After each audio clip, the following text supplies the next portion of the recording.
Hi there, everybody. I'm going to talk a little bit about Good News for You, and this is something that if you're a long-term member of St Thomas's, you'll know all about, but if you're a newer member of St Thomas's, you may not. You're going to hear something about that this morning. Good News for You is our method of helping people who are interested to find out more about the basics of the Christian faith from the comfort of your own home. What could be better? And the reason that we're doing this promo right now is for two reasons. It's partly to introduce new church members to it, but it's also to give fair warning to longer-term members that we do need people willing to be on a team, because God is on the move at the moment. And I would say I've probably organised more Good News for You teams in the last 3 months than the previous 3 years, which is probably telling us something, I think. But a little bit of history. When St Thomas's was started around about the 1970s, it was on a brand new estate, and most of the residents were mainly young families. And the minister at the time wanted a way of reaching out, particularly to that demographic, in a place where people with children couldn't readily come to something at the church. So that was certainly one factor. But he also wanted something that was so simple that virtually every church member could be on a team without needing any training. So there'd be no books, there weren't even any set questions. It was just a scrappy little bit of paper with a few Bible verses on it, passages to read and to talk about. And they focused very specifically on Jesus, who he claimed to be, the cross, the resurrection, that sort of thing. So it was very, very focused. And it basically allows people to assess the evidence for themselves. An opportunity, because it's so focused in their own home on a couple or perhaps a single person, then there's room to ask their own questions. Things are particular to them, the things that have been bugging them, or things maybe arising out of their own life experiences. And this basically is what we still do today. We have a team of 3 go out if it's a couple, or we have 2 people if it's a single person.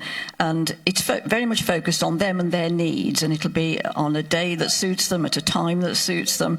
And the nature of it, if somebody's ill or has holiday, it can be adapted around that, so it's extremely flexible. But a really, really important part and powerful part of Good News for You is that it's the team sharing their own journey, their own experiences of a life that's lived with God. So personal testimony is something that's really important. So just to give you an idea, I'm just going to give some fictional names, but just to show how this worked and how it became a sort of rolling thing in our church, really. So these are imaginary names, just to give you the idea. So Katie becomes a Christian, and she's soon on a team going out to Emma and Ben. Emma becomes a Christian and is the 3rd member on a team to Matt and Becky. And the newest believer on a team is often the most effective person, because they can remember very easily what it was like not to be a Christian and before they came to faith. That was an imaginary example, but I'm going to give you a real example, and some of these people have moved to other parts of the country, are not all in our church at the moment, but some of you will, of course, will know these. So we had Keith and Janet Capp, who became Christians on the 41st Good News for You outreach course. And just after that, Keith, a very new Christian, along with Sue and Richard Grundy, went on an outreach to Pam and Phil Page, who became Christians. Then just a few months later, Janet, Keith and Phil took Good News for You to Steve and Judy Cathcart. You can see how it works and how it's intended to work. And these people at the time were not cradle Christians, but people who were becoming Christians and believers, say in their 30s, just because somebody gave up 6 evenings to share that with them. And just a few statistics, which I think are quite challenging to us. We think we're doing well at the moment, but here goes. So the pilot scheme for Good News for You had just 5 teams going out in the first year. 15 people out of a congregation of about 60 at that time. A year later, 19 teams went out into people's homes. Only 5 years later, 36 teams went out in that year. And that was 80 different church members joining a team. And the idea was that this was not an activity for those who were that way inclined. There was, and I think still should be, a default assumption that virtually any church member, when asked, would be able to join a team and be able to share their faith. And it's not about knowing all the answers or being clever or anything like that, but basically anyone who has a story of faith, how they became a Christian and so on, and just an experience of God in their life can do this. And I'm just going to ask a couple of people to share their experiences of coming to faith through Good News for You and going on a team. It might seem a really weird thing to do, to ask strangers into your home, and a very weird thing to knock on somebody's door that actually at that point you might not even have met. But it is amazing how on that very first night it relaxes, and it soon becomes just a very enjoyable and happy thing to do. So I'm going to ask Joyce, first of all, to come up and share something of two things, actually receiving a team and being on a team. So, yes, I can. Okay. My journey began when we moved here. As Julie said, it was a new estate, and we moved here as a family of 5. We came to St Thomas's. We knew about St Thomas's. I think we thought we were Christians because we came at Easter, we came at Harvest, and we came at Christmas. But then Philip joined our youngest, joined the Cubs and Scouts. And a requirement there was on a Sunday, the first Sunday of the month, they had a parade service. So Philip, dressed in his uniform, said, "You have to take me to church every month." And so we came. And somebody stood at the front, I think it was John Stringer at the time, and said, "Do you feel that you belong to this church?" Well, when we got home, Derek and I said, I know which one it was, but it sparked a conversation. And we said, well, we go, don't we? But don't know whether we belong or know much about it, really. Well, God was already one step ahead. The next morning at the church gate, someone from St Thomas's said, "Saw you in church yesterday. It was nice to see you." And I said, "Can you answer something?" I said, both Derek and I said, we'd like to sort of know a bit more. "Oh, got just the thing for you called Good News down your street. So, are you willing?" I said, "Well, I'll ask Derek." And Derek said, "Oh, yes, that would be good." So 3 people came, and we went through the Good News down your street. And we made a commitment at the 6 weeks. It's 6 weeks, isn't it? 6 weeks. And we've been coming to church ever since. And it was a revelation, really, from coming 3 times a year to going once a month, because we sort of thought it was the right thing to do, to being fully committed into the family, really, of St Thomas's. And you've recently actually been on a team. I mean, I'm sure over the years you've done that, but very recently you've been on one that only finished a couple of weeks ago. Do you want to just talk about the other side of it? Keith started to come to church.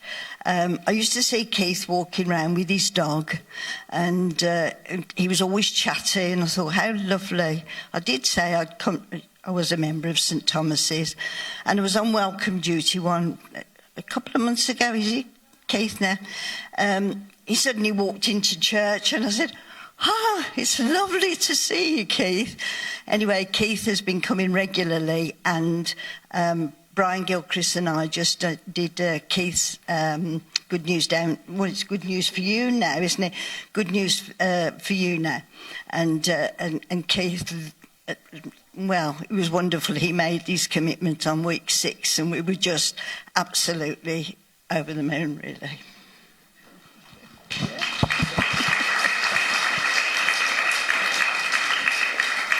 And I'm just going to ask Keith just to come up and just say a few words about how you found it.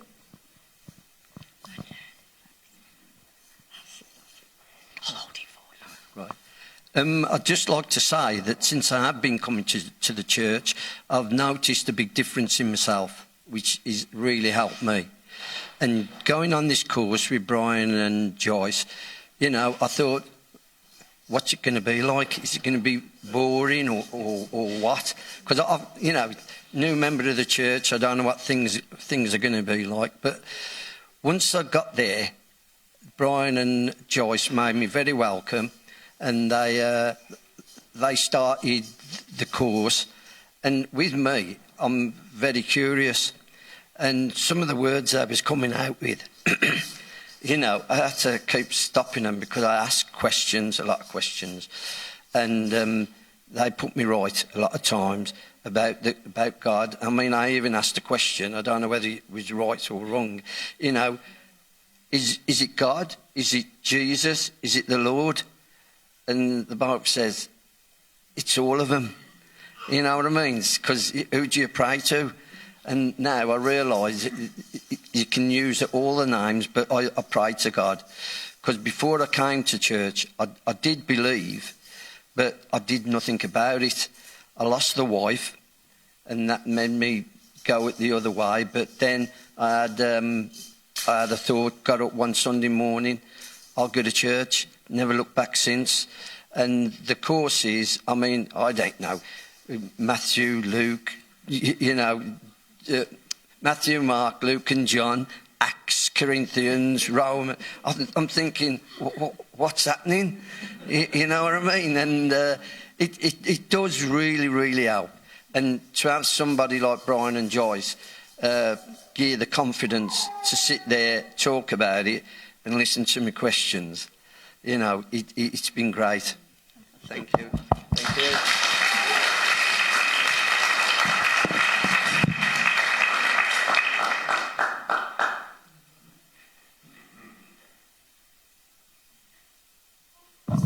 And I just have one more testimony. This is from Sean, who couldn't be here this morning, but he WhatsApped me.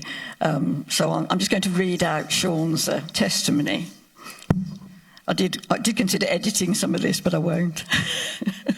So Sean says, when Elsie was around 9 months old, Jo had been taking Elsie to Tom's Toddlers for a while and said she wanted Elsie christened at St Thomas's. Jo inquired and was told about Good News for You. I know exactly what I said to Jo when she told me about it. I'm not going to start going to church. I went into the sessions with a view of getting it out of the way so Elsie could be christened. I was sure it wouldn't do anything for me with regard to faith. I'd been to church as a kid and into my teens and didn't think it had much to offer me. Fast forward to 3 strangers, Julie, Sue and Richard, walking into our house. I very much had my guard up. They soon came down when Sue and Richard told stories from their lives about how God had saved them or given them courage. To hear personal accounts from people is something that hit home. It felt more relatable than when these things are shared from people's lives and not just a story from the Bible. Then he talks about me. Pretty annoying at times. I thought on a few occasions I had a gotcha, but she always had a response that put me back in my box. This gives a very bad impression, I'm afraid. This helped me, it was positive. This helped me because I had formed views that were clearly not correct, and it was good to have that pointed out, in a nice way, of course. During Good News for You, I felt comfortable asking questions and not be judged for asking them, regardless of how stupid they were at the time, or potentially ignorant of the Christian faith they might have been.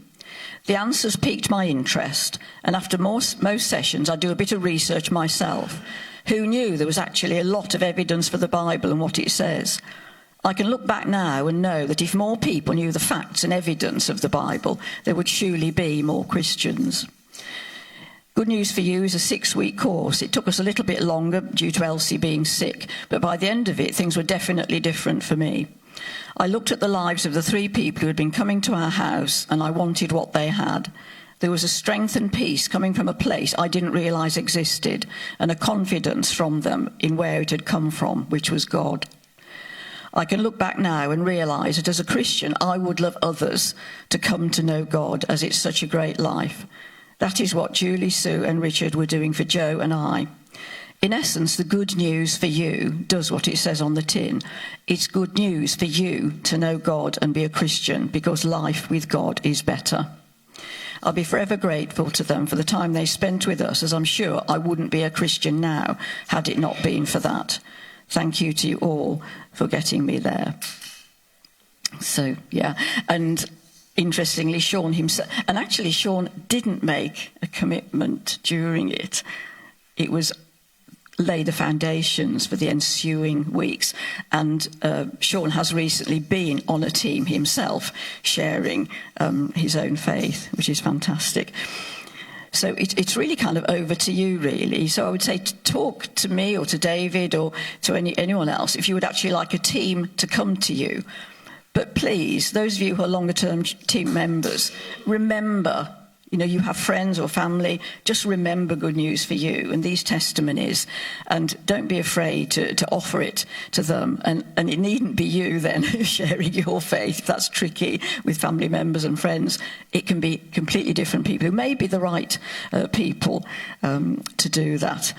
But also, be aware that you will be being invited probably at some point to join a team, and all you have to have is a story to tell. And I would say that even if you've been a church member for a while and you think, I don't know that I do have a story, then it's never too late to actually have a team come to you.